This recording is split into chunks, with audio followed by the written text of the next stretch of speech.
नमस्कार दोस्तों, कैसे हैं आप सभी साथियों। मैं राकेश सहारन स्वागत करता हूं आपका आपके अपने परिवार में, आपकी एक शानदार सी क्लास में। साथियों, आज का जो छोटा सा हमारा बहुत ही महत्वपूर्ण सेशन रहेगा, इसमें हम क्या पढ़ेंगे? इसमें हम पढ़ेंगे भी जो तीनों कृषि कानून जिनको लेकर पिछले 1 साल से आंदोलन चल रहा था किसानों का, ये कानूनों की पूरी प्रक्रिया क्या रही थी, यानी कि कब इनको लेकर अध्यादेश जारी किया गया, कब इन्हें संसद में पारित करवाया गया, या फिर कब वो प्रधानमंत्री जी का संबोधन हुआ जिसमें कि जो तीनों कृषि कानून है इन्हें वापस लेने की बात की गई, यानी कि लागू होने से लेकर अंत तक, यानी कि जब अब आगे इनको वापस लेना है तब तक की पूरी डिटेल हम इसके बारे में आज पढ़ेंगे, सिर्फ 5 मिनट के अंदर, है ना। तो सभी साथी ध्यान दीजिएगा। सबसे पहली चीज होती है, अभी कोई भी कानून बनता है, ठीक है ना। तीनों कृषि कानून थे, क्या थे? तीनों कृषि कानून। तो सबसे पहली चीज तो यह रहती है कि जब भी कोई कानून बनता है तो जो कानून बनाने की पावर है वो किसके हाथ में है? तो हमारे देश में जो कानून बनाने की जो पावर है ना, वो किसके पास है? संसद के पास है। ऐसा जिक्र हमें कहां सुनने को मिलता है?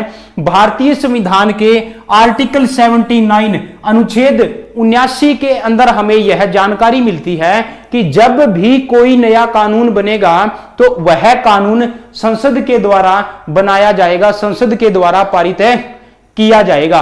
अब आप लोग ये पूछोगे कि सर संसद में कौन कौन होते हैं, ठीक है। तो संसद जो है ना, इन तीनों से मिलाकर बनती है। संसद के 2 सदन होते हैं, एक होता है लोकसभा, एक होता है राज्यसभा, एक होता है अपर हाउस, एक होता है लोअर हाउस, यानी कि उच्च सदन और निम्न सदन।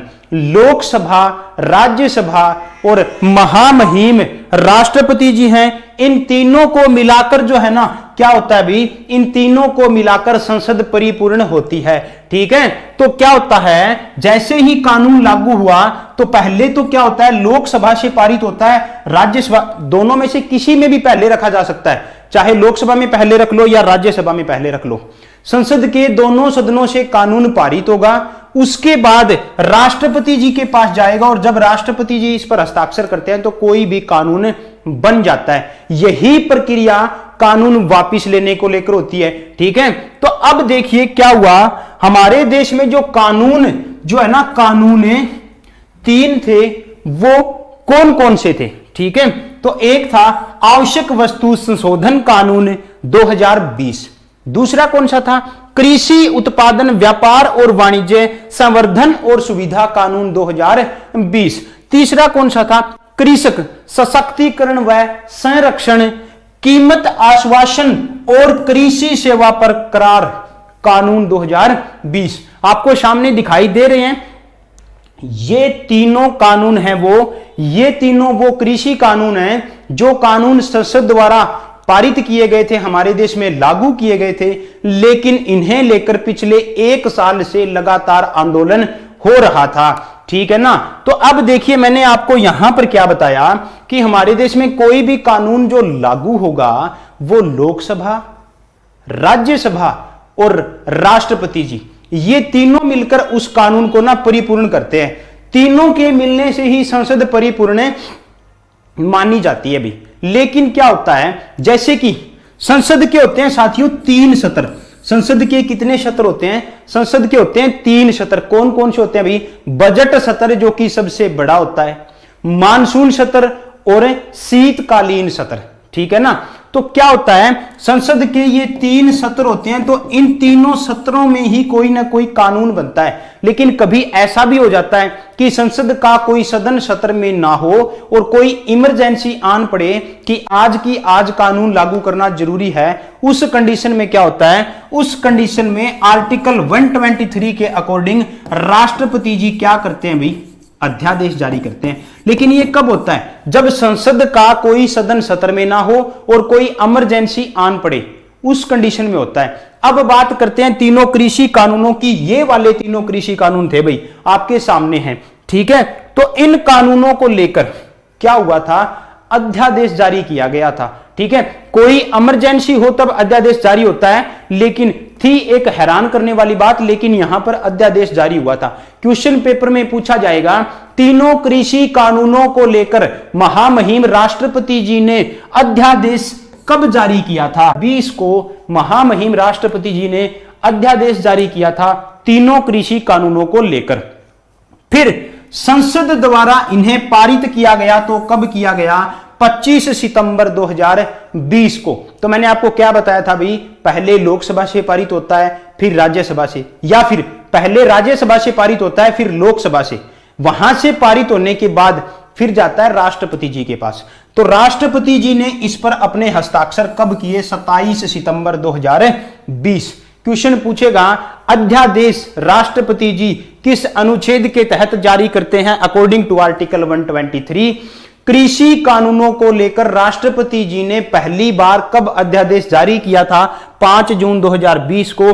अध्यादेश जारी होने के बाद इस कानून को संसद द्वारा कब पारित किया गया था? 25 सितंबर 2020 को।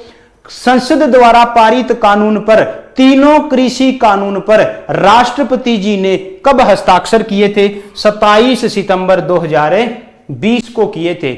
और इसके बाद जो है ना, विरोध प्रदर्शन तो पहले ही कहीं कहीं शुरू हो गए थे, लेकिन जो किसानों ने दिल्ली का घेराव किया था 26 नवंबर को, जो है ना, किसान आंदोलन सही तौर से शुरू हो गया था भाई, ठीक है ना। वैसे तो काफी जगह छोटे छोटे जो आंदोलन थे वो शुरू हो चुके थे, छोटे छोटे प्रदर्शन, लेकिन कानून जो आंदोलन जो ना मुख्य रूप से शुरू हुआ था 26 नवंबर को। कानून को ध्यान में रखते हुए बीच में भाई सुप्रीम कोर्ट ने मध्यस्थता की, सुप्रीम कोर्ट ने आदेश जारी किए, और सुप्रीम कोर्ट ने आदेश जारी करते हुए तीनों कृषि कानूनों पर सटे दे दिया कि आप लोग इनका सीधा लागू करने की बजाय पहले इस पर सोच विचार किया जाए, कमेटी बनाई जाए, आदि आदि। इस हिसाब से ना सुप्रीम कोर्ट ने क्या किया, इस पर सटे दे दिया। क्वेश्चन पूछा जाएगा, तीनों कृषि कानूनों पर सुप्रीम कोर्ट ने सटे कब दिया था? 12 जनवरी 2021 को तीनों कृषि कानूनों को लेकर सुप्रीम कोर्ट ने सटे दिया था। इसके बाद भी आंदोलन चलता रहा, किसानों ने जो है ना अपना धरना प्रदर्शन कर रखा था, ठीक है। मुख्यतः जो बॉर्डर थे जहां पर आंदोलन था, सिंगू बॉर्डर था और टीकरी बॉर्डर था, है ना, सिंगू बॉर्डर और टीकरी बॉर्डर। इन सब बॉर्डर पर क्या भी मुख्यतः आंदोलन, एक बॉर्डर और भी था तीसरा, 3 बॉर्डर पर मुख्यतः क्या था, आंदोलन चल रहा था, ठीक है। तो ये जो किसान थे, जो हमारे देश के अन्नदाता थे, वो सड़क पर बैठे थे। तो सुप्रीम कोर्ट ने कहा कि आप लोग आंदोलन कीजिए, आप लोग विरोध प्रदर्शन कीजिए, आपका हक है, आपका अधिकार है, लेकिन आप लोग सड़क जाम नहीं कर सकते भाई, आप लोग सड़क जाम नहीं कर सकते, है ना। तो सुप्रीम कोर्ट ने किसानों को सड़क खाली करने का आदेश है, सरकार से किसानों से सड़क खाली करवाने का आदेश है, किस दिन दिया था? तो 22 अक्टूबर 2021 को सुप्रीम कोर्ट ने सड़कें खाली करवाने का आदेश दे दिया था। हालांकि पूरा का पूरा आंदोलन जो था बिल्कुल शांतिपूर्ण था, बिल्कुल अहिंसक आंदोलन था। एक दो छोटी घटनाओं को छोड़ दिया जाए तो पूरा का पूरा आंदोलन क्या था भाई? शांतिपूर्ण था, अहिंसक था, ठीक है। तो सुप्रीम कोर्ट का सटे आता है 12 जनवरी को, और सड़क खाली करने का आदेश जो आता है ना, वो क्या आता है अभी? 22 अक्टूबर 2021 को आता है। इसके बाद तमाम प्रयासों के बाद, है ना, हालांकि बीच में किसानों और सरकार के बीच मीटिंग भी हुई थी, लेकिन कोई बीच का रास्ता नहीं निकला था, बात नहीं बनी थी। अंततः 19 नवंबर 2021 को, यानी कि आज से कुछ दिन पहले 19 नवंबर 2021 को भारत के प्रधानमंत्री, है ना, श्री नरेंद्र मोदी जी ने क्या किया भाई? पूरे देश को संबोधित किया। तो प्रधानमंत्री जी का संबोधन था पूरे देश के नाम है, उसमें उन्होंने कहा था कि हम तीनों कृषि कानूनों को वापस लेते हैं, और जो रिपील बिल की प्रक्रिया है वो आगामी शीतकालीन सत्र लागू स्टार्ट होते ही जो है ना पूरी कर ली जाएगी। तो क्वेश्चन पूछा जाएगा, तीनों कृषि कानूनों को वापस लेने का संबोधन पूरे देश के नाम माननीय प्रधानमंत्री नरेंद्र मोदी जी का किस दिन रहा था? तो किस दिन रहा था भाई? 19 नवंबर 2021 को। 19 नवंबर 2021 को क्या संबोधन था? रिपील बिल को लेकर था, ठीक है। और अब क्या होना है, अब जो शीतकालीन सत्र जो कि 29 नवंबर को शुरू होगा और 23 दिसंबर तक चलेगा, इस शीतकालीन सत्र में प्रारंभ होते ही बिल को वापस लेने की प्रक्रिया जो है ना वो पूरी कर ली जाएगी।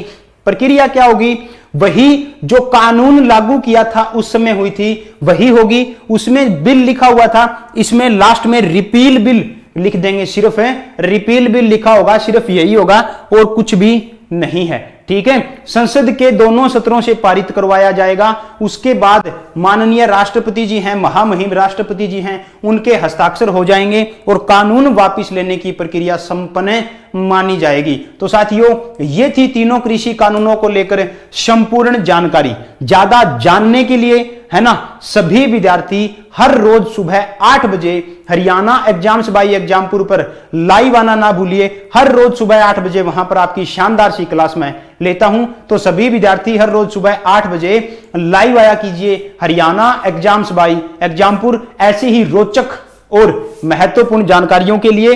तो आपको आज की ये शानदार सी जानकारी कैसी लगी कमेंट करके जरूर बताइएगा। इस जानकारी को हर जगह आप लोग ज्यादा से ज्यादा शेयर जरूर कीजिएगा ताकि ज्यादा से ज्यादा विद्यार्थी हमसे जुड़ सकें और इस महत्वपूर्ण जानकारी का फायदा उठा सके।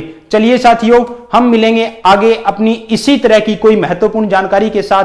तब तक आप लोग खुश रहिए, मुस्कुराते रहिए, पढ़ते रहिए, सब्सक्राइब कीजिए हरियाणा एग्जाम्स बाई एग्जामपुर और एग्जामपुर मेन यूट्यूब चैनल को। साथियों, ये कंप्लीट पीडीएफ जो आपके सामने है, ये पीडीएफ आपको थोड़ी देर बाद एग्जामपुर ऑफिशियल ऐप पर और Haryana exams by Exampur Telegram channel पर मिल जाएगी। टेलीग्राम चैनल का लिंक वीडियो के डिस्क्रिप्शन में मिलेगा और एग्जामपुर ऑफिशियल ऐप डाउनलोड कर लीजिए, पीडीएफ सेक्शन में वहां पर आपको इसकी पीडीएफ मिल जाएगी। धन्यवाद साथियों।